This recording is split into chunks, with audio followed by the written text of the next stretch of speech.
गरीब शिव भक्त। भोला एक ईमानदार और बहुत ही भला लड़का था। वो एक छोटे से गांव में अपने माँ बाप के साथ रहता था। भोला के माँ बाप देख नहीं सकते थे, इसीलिए घर चलाने और घर का सारा काम करने की जिम्मेदारी भोला पर ही थी। छोटी सी उम्र से ही भोला ये सारी जिम्मेदारियां निभाने लगा था।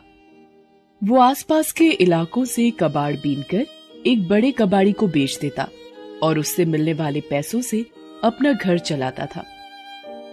भोला बचपन से ही भगवान शंकर की पूजा करता था।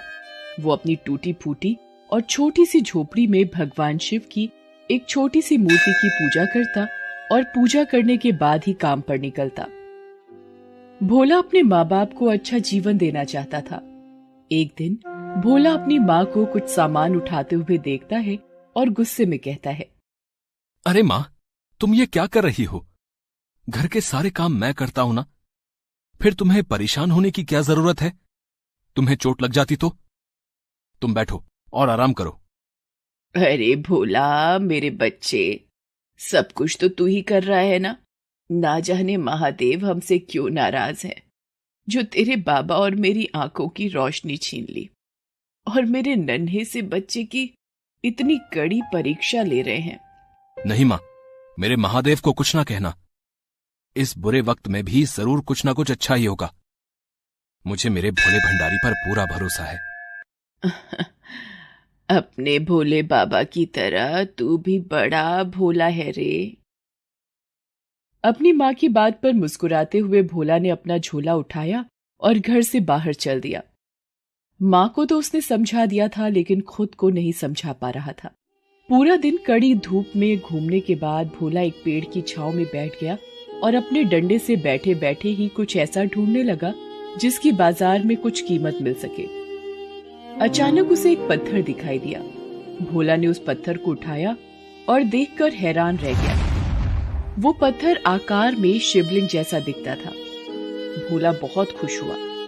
उसे लगा मानो महादेव खुद चलकर उसके पास आ गए हों। भोला ने उस पत्थर को अच्छे से साफ किया और उसे अपने साथ लेकर घर पहुंचा। माँ, बाबा, कहाँ हैं आप लोग? देखिए, चमत्कार हो गया। क्या हुआ भोला? कौन सा चमत्कार हो गया?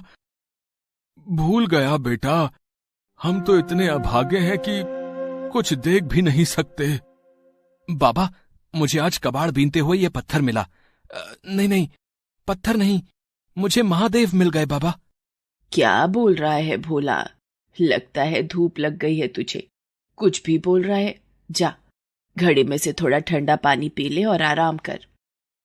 यह सुनकर भोला उदास हो जाता है, लेकिन फिर उस पत्थर को देखकर उसके चेहरे पर मुस्कान आ जाती है। वो उस पत्थर को अच्छे से धोकर और साफ कर भगवान शिव की मूर्ति के पास रख देता है और उसे शिवलिंग मानकर हाथ जोड़ता है। थोड़ी ही देर में अंधेरा हो जाता है। भोला जमीन पर लेटा हुआ होता है, पर उसे नींद नहीं आती।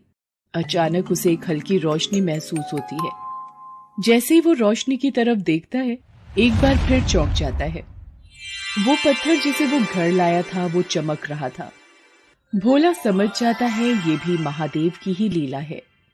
माँ, बाबा, देखो, मैंने कहा था ना कि महादेव हमारे घर आए हैं, पर तुमने मेरी बात नहीं मानी। वो कोई पत्थर नहीं है, वो मेरे महादेव ही हैं। उनके तेज से हमारी झोपड़ी जगमगा उठी है माँ। काश आप लोग देख सकते ये चमत्कार। हैं? भोला मेरे बच्चे, क्या हो गया है तुझे? कैसी बातें कर रहा है तू? भोला अपने माँ बाप को पत्थर के चमकने की बात बताता है।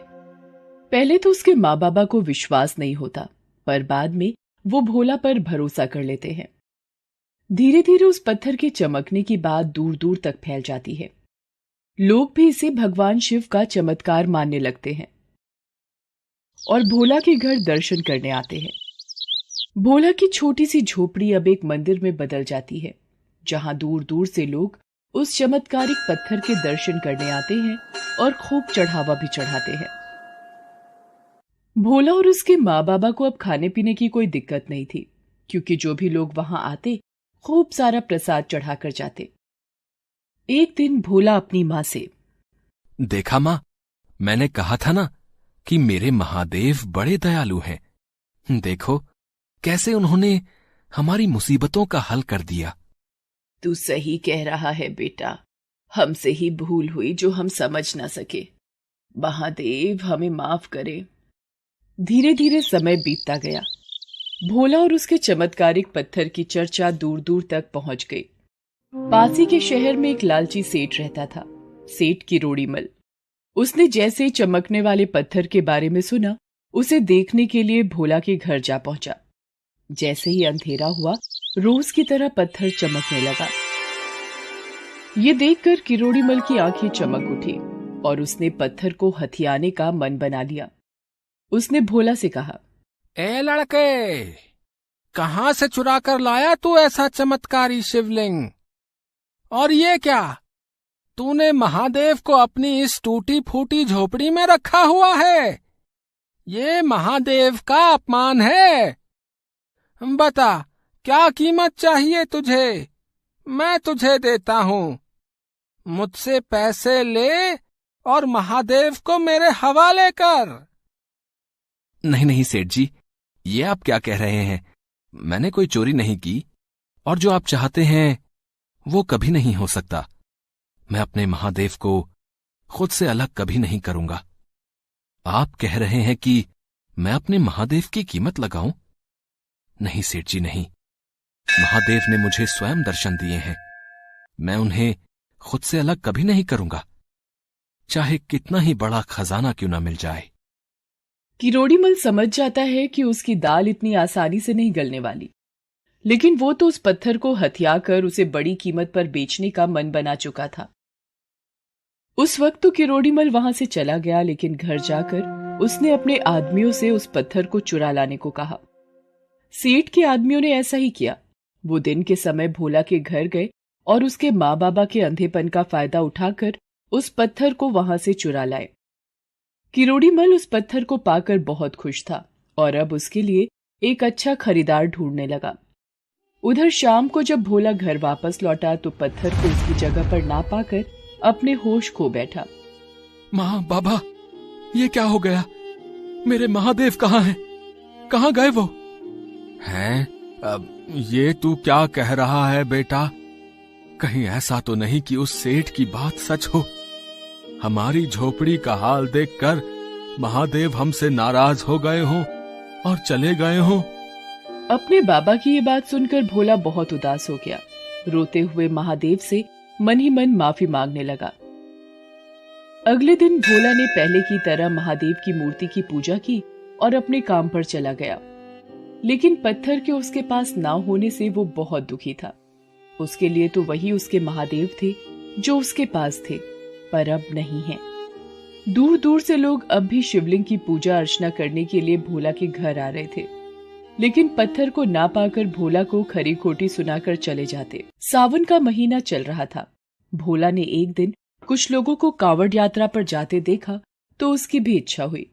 अपने माँ बाबा के साथ कांवड़ लेकर जैसे ही भोला कुछ दूर पहुंचा, उसका पैर एक पत्थर से टकरा गया और वो मुंह के बल गिर पड़ा। भोला की ठोकर से वो पत्थर अपनी जगह से थोड़ा हट गया था। भोला ने ये सोचकर उस पत्थर को वहां से हटा दिया कि कहीं उसके बाद कोई और पत्थर से ना टकराए, पर उसने देखा कि पत्थर के नीचे कुछ दबा हुआ था। उसने उस जगह को खोदा तो पत्थर के नीचे से एक संदूक निकला। उस संदूक को खोलते ही भोला चौंक गया। संदूक सोने के सिक्कों से भरा हुआ था। भोला को कुछ समझ नहीं आया, पर माँ बाबा के समझाने पर उसने उसे महादेव का प्रसाद समझकर रख लिया। भोला ने सबसे पहले अपनी कांवड़ यात्रा संपन्न की, फिर वापस आकर उन सिक्कों की मदद से अपनी झोपड़ी की जगह महादेव का एक बड़ा मंदिर बनवाया और मंदिर के पीछे ही एक कमरा बनवाकर उसमें अपने माँ बाबा के साथ रहने लगा। भोला अब कबाड़ी नहीं था, अब वो मंदिर का पुजारी बन गया था। वो खुश तो था, लेकिन अब भी उसे वो पत्थर बड़ा याद आता था। उधर सेठ किरोड़ीमल को अब तक उस पत्थर के लिए कोई अच्छा खरीदार नहीं मिला था। एक दिन अचानक उसके फोन की घंटी बजी और उसके होश उड़ गए। हेलो, अरे क्या बक रहे हो? दिमाग तो ठिकाने है तुम्हारा? हे भगवान, ये क्या हो गया? रुको, तुम पानी डालते रहो, मैं अभी आ रहा हूँ। फोन पर सेठ किरोड़ीमल को पता चला कि उसकी फैक्ट्री में आग लग गई है। सेठ दौड़ता हुआ फैक्ट्री पहुंचा, लेकिन तब तक सब कुछ खाक हो चुका था। किरोड़ीमल ने जब अपनी जलती हुई फैक्ट्री देखी तो जोर जोर से रोने लगा। हाँ, मैं लुट गया, बर्बाद हो गया, अब क्या होगा? मैंने तो अपने सारे पैसे इसी फैक्ट्री में लगा दिए थे, मैं तो कहीं का न रहा। और तो और इस फैक्ट्री को बढ़ाने के लिए जो कर्जा लिया था, अब उसे कैसे चुकाऊंगा मैं? किरोड़ीमल पर बड़ी मुसीबत आ गई थी। फैक्ट्री तो बर्बाद हो ही गई थी, ऊपर से कर्ज चुकाने के लिए उसका घर भी बिक गया। हालांकि वो पत्थर अब भी किरोड़ीमल के पास था, जिसे लाख कोशिशों के बाद भी वो बेच नहीं पाया। सेठ अब सड़क पर आ चुका था, अपने परिवार को लेकर दर दर की ठोकरें खा रहा था। एक दिन खाने की तलाश में भटकता हुआ अपने परिवार के साथ वो उस जगह जा पहुंचा जहां पहले भोला की झोपड़ी हुआ करती थी। वहां उस झोपड़ी की जगह महादेव के भव्य मंदिर को देखकर किरोड़ीमल कुछ समझ नहीं पाया। उसने मंदिर से पूजा कर लौट रही एक महिला को रोककर उससे उस मंदिर के बारे में पूछा। अरे बहन जी, जरा सुनिए, यहाँ तो पहले भोला नाम के एक लड़के की झोपड़ी हुआ करती थी, ये मंदिर कब बना और कैसे? भोला नहीं, भोला जी कहो। उन्होंने ही तो ये मंदिर बनवाया है और वही इस मंदिर में पूजा अर्चना भी करवाते हैं। महादेव की बड़ी कृपा है उन पर। सुना है सोने के सिक्कों से भरा संदूक मिला था उन्हें, और उनका दिल देखो, क्या कुछ नहीं कर सकते थे, पर उन सिक्कों से महादेव का ऐसा सुंदर मंदिर बनवाया उन्होंने। भगवान उनका भला करे। और इतना ही नहीं, हर सोमवार को इस मंदिर में वो गरीबों को खाना खिलाते हैं और उनकी मदद भी करते हैं। हालत तो तुम्हारी भी खराब ही लगती है, तुम भी चले जाओ, वो तुम्हारी मदद जरूर करेंगे। महिला की बात सुनकर किरोड़ीमल को सब कुछ समझ आ जाता है। उसे अपनी गलती का एहसास होता है। उसे समझ आ जाता है कि महादेव ने उसे उसके किए की ही सजा दी है। वो भोला के पास जाता है और रोते हुए कहता है, भोला, मुझे माफ कर दो, मैंने ही तुम्हारे महादेव को तुमसे दूर किया था। मेरी भूल थी कि मैंने उन्हें कीमती पत्थर समझकर उन्हें तुम्हारे घर से चुरा लिया था। मेरे मन में लालच आ गया था भोला। महादेव ने मुझे मेरे किए की सजा दे दी है। मेरी फैक्ट्री जल गई, मेरा घर बिक गया, मेरा परिवार मेरे साथ दर दर की ठोकरें खा रहा है। ये सब मेरी ही गलती है। एक तुम हो जिसने महादेव को खोकर भी उन्हें पा लिया, और एक मैं हूँ जिसने उन्हें पाकर भी खो दिया। किरोड़ीमल भोला को उसका चमत्कारी पत्थर वापस कर देता है और फूट फूट कर रोने लगता है। भोला उसे सहारा देता है और उसके आंसू पोंछते हुए कहता है, ये सब महादेव की लीला है।